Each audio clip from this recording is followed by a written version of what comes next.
আসসালামু আলাইকুম দর্শক, নুরস মমের আরও একটি নতুন পর্বে আপনাদের সবাইকে স্বাগত জানাচ্ছি। আমার আজকের পর্বে বাচ্চাদের জন্য সাবুদানা দিয়ে খুবই পুষ্টিকর, ক্যালোরি বহুল এবং মজাদার একটি ভিন্ন ধরনের খাবারের রেসিপি আপনাদের সঙ্গে শেয়ার করব। দর্শক, পুষ্টিবিদদের মতে একটি খাবারকে যখন কয়েকটি খাবারের সমন্বয়ে তৈরি করা হয়, অর্থাৎ একটি খাবার থেকে যখন বাচ্চারা ভালো মানের প্রোটিন, ফ্যাট, কার্বোহাইড্রেট, এনার্জি এবং বিভিন্ন ধরনের ভিটামিন মিনারেলস একসঙ্গে পেয়ে যায়, তখন সেই খাবারটি বাচ্চারা অল্প পরিমাণে খেলেও সব ধরনের পুষ্টি পেয়ে যায় এবং বাচ্চাদের দ্রুত ওজনও বৃদ্ধি পায়। তেমন একটি খাবারের রেসিপি আজকের পর্বে শেয়ার করছি, আশা করছি আপনাদের কাছে খুবই ভালো লাগবে। তো এজন্য প্রথমেই এখানে আমি বাচ্চার চাহিদা অনুযায়ী পরিমাণ মতো সাবুদানা নিয়ে নিয়েছি। দেন এই সাবুদানাগুলোকে বিশুদ্ধ খাবার পানি দিয়ে 2 থেকে 3 বার পানি চেঞ্জ করে খুব ভালোভাবে ধুয়ে নিব। দর্শক, বাজারে কিন্তু 2 ধরনের সাবুদানা পাওয়া যায়। একটা হচ্ছে স্বচ্ছ কাচের মতো দেখতে আসল সাবুদানা এবং আরেকটা হচ্ছে আটার তৈরি নকল সাবুদানা। তো বাচ্চাকে খাওয়ানোর ক্ষেত্রে অবশ্যই আসলটা দেখে বুঝে তারপর কিনে নিয়ে আসবেন। যাই হোক, আমি সাবুদানাগুলোকে বেশ ভালো করে ধুয়ে নিয়েছি। এখন হচ্ছে কুসুম গরম পানি দিয়ে আমি এগুলোকে 20 মিনিটের মতো ভিজিয়ে রাখবো।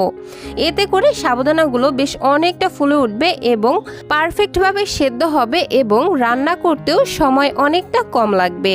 খাবারটি তৈরি করতে আমার আরও লাগবে 2টি মুরগির ডিমের কুসুম।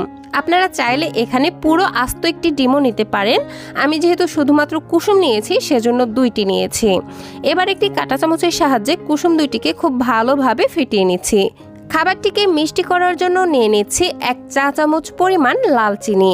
আপনারা এখানে লাল চিনির পরিবর্তে তাল মিশ্রি অথবা খেজুরের গুঁড়ো ব্যবহার করতে পারেন। আরও নিয়ে নিচ্ছি 1 চা চামচ পরিমাণ ঘি। এই ঘি দেওয়ার ফলে খাবারটিতে যেমন গুড ফ্যাট যুক্ত হবে, তেমনি খাবারটি থেকে খুবই সুন্দর একটি ফ্লেভারও বের হবে। আর সর্বশেষ আমার যেটা লাগবে সেটা হচ্ছে 1 কাপ পরিমাণ লিকুইড গরুর দুধ। তবে যে বাচ্চারা গরুর দুধ খায় না তাদের ক্ষেত্রে এখানে গরুর দুধের পরিবর্তে নর্মাল খাবার পানি দিয়ে খাবারটি রান্না করবেন। সরাসরি চুলায় চলে আসলাম। চুলায় একটি পরিষ্কার প্যান বসিয়ে আগে থেকেই ভিজিয়ে রাখা সাবুদানাগুলো দিয়ে দিচ্ছি। সাবুদানাগুলো ভিজিয়ে রাখার ফলে কিন্তু বেশ অনেকটাই ফুলে উঠেছে। যাই হোক, এবারে দিয়ে দিচ্ছি গরুর দুধ। এই দুধটাকে আগে থেকেই জাল দিয়ে নেবেন, কারণ সাবুদানা রান্না করতে যেহেতু খুব বেশি একটা সময় লাগে না, খুব দ্রুতই সেদ্ধ হয়ে যায়। তো আমি ঘিটাও দিয়ে দিলাম এবং 1 চিমটি লবণ দিয়ে দিচ্ছি স্বাদের জন্য, আর দিয়ে দিচ্ছি চিনি এবং দিয়ে দিচ্ছি মুখ ফাটানো একটি এলাচ। এই এলাচটি দেওয়ার ফলে খাবারটি থেকে খুবই সুন্দর একটি ফ্লেভার বের হবে এবং ডিম দেওয়ার পর ডিমের এক্সট্রা গন্ধটাও দূর হয়ে যাবে। এখন সব কিছু নেড়েচেড়ে দিচ্ছি আর চুলার আঁচ মিডিয়ামে রেখে অনবরত নেড়েচেড়ে এই সাবুদানাগুলো বেশ ভালো করে সেদ্ধ করে নিচ্ছি। সাবুদানার এই পুষ্টিকর খাবারটি রান্না করে আপনারা 10 মাস থেকে 10 বছর বয়সী বাচ্চাদেরকে সকাল, দুপুর অথবা রাতের প্রধান খাবার হিসেবে দিতে পারবেন। বাচ্চারা অল্প খাবারে বেশি পুষ্টি পাবে এবং বাচ্চাদের দ্রুত ওজন বাড়াতেও সহায়তা করবে।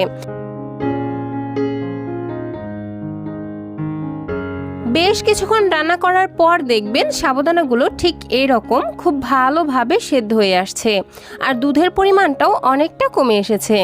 এখন হচ্ছে আগে থেকে ফেটিয়ে রাখা ডিমের কুসুম অল্প অল্প করে দিয়ে দিব এবং অনবরত নেড়েচেড়ে খাবারটির সঙ্গে মিশিয়ে নিব।